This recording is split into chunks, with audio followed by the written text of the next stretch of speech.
Bismillahirrahmanirrahim. Distinguished ladies and gentlemen, our colleagues who are virtually present, good morning everybody. It's a pleasure to be here today, and I would like to thank RDF and the full team of other organizations that have organized this function. And I was told that you have been through all the provinces and engaged with the youth in all the provinces, so it's a very encouraging sign to be here. Because I think this issue of climate change that we're all facing is really an issue of the youth, because it is an issue which is going to, we are probably already living through our future, but their future is at risk with climate change. And while we are going through this pandemic, which is a challenging time for all of us, all over the world actually, it has taught us two very important lessons. The first lesson the COVID pandemic has taught us is that we cannot fight with nature. And what we've seen is that if we fight the laws of nature and humans intervene into the areas of animals, then nature is always going to strike back. And nature has struck back with the COVID crisis, because this is a zoonotic disease, a disease of the animals that we're all infected with right now. And it happened because we pushed ourselves beyond the thresholds into the habitats of wildlife. And I think this lesson is very stark when it comes to other issues such as biodiversity loss and climate change. Because over there, there is no vaccine. Even though we may be able to find a vaccine for COVID, we will not find a vaccine for climate change. It is a bigger challenge than the one we are facing. And it also has to do with the balance that we have in this world. So this tableau that we saw was very interesting, because it gave a very strong message that we have to coexist with nature. And if we coexist with nature, then we have a balanced existence which can benefit both of us. It can benefit nature and benefit us also. So as we look into the future, this is the big challenge that faces us. Now, the other lesson that COVID has taught us is that there is a better world possible. We've seen it in the lockdowns when we all went inside, the transport was closed, air certainly became clean, the water was cleaned up, and we could breathe easier. So we've seen that there is a different world possible out there, and it can happen very quickly if we mend our ways. So I think these two lessons are very important, because if we are to build back better or go on to a nature-based recovery, then we have to start our policies now.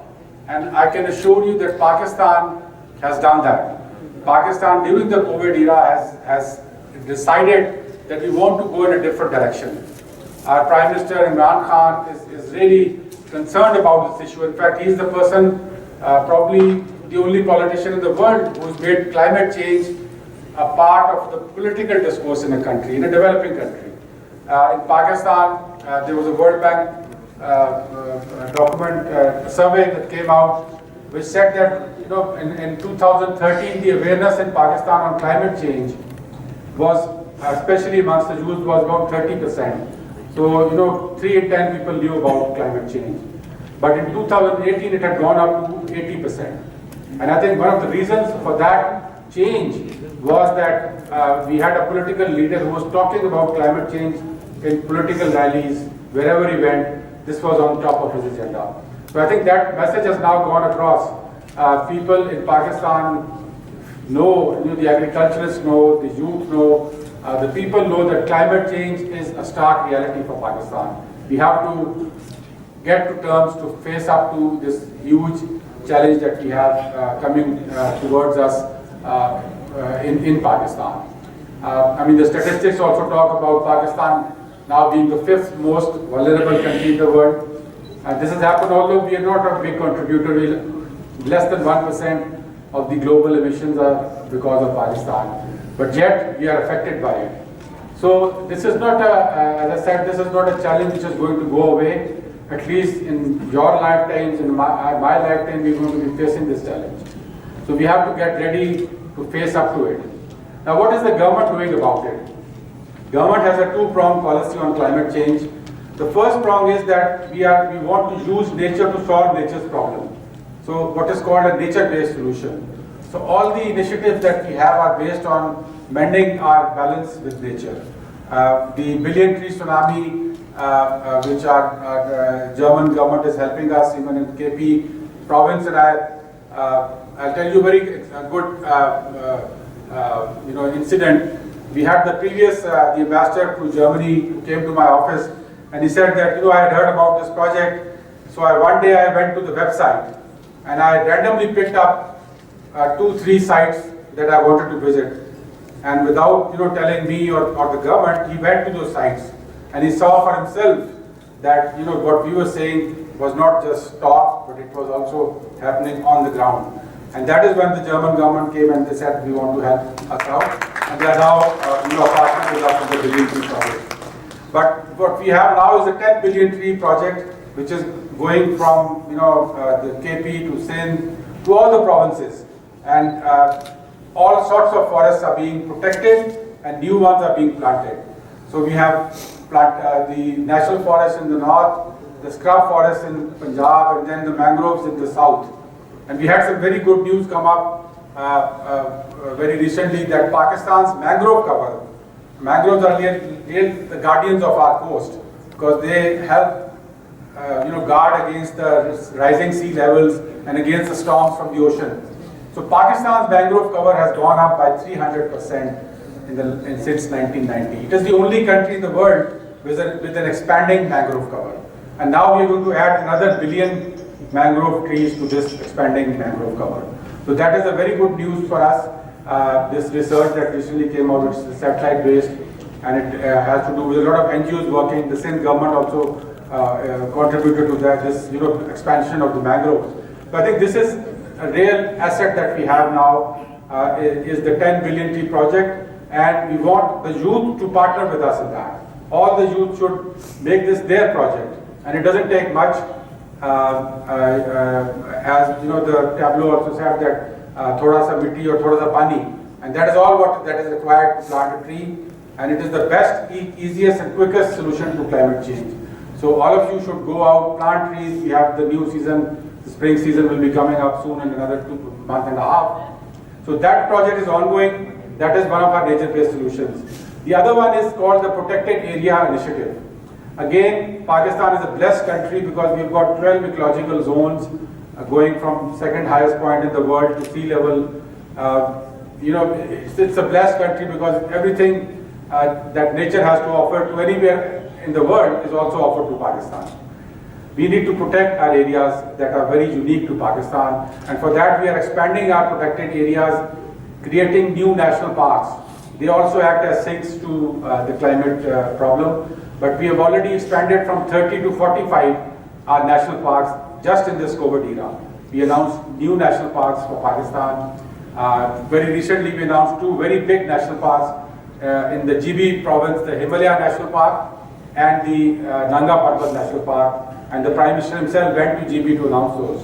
They have created a very unique, high altitude, above 10,000 feet nature corridor for our wildlife to survive. So it goes from KP to AJK through GB. So this huge nature corridor now has about 7 national parks which are interconnected to each other.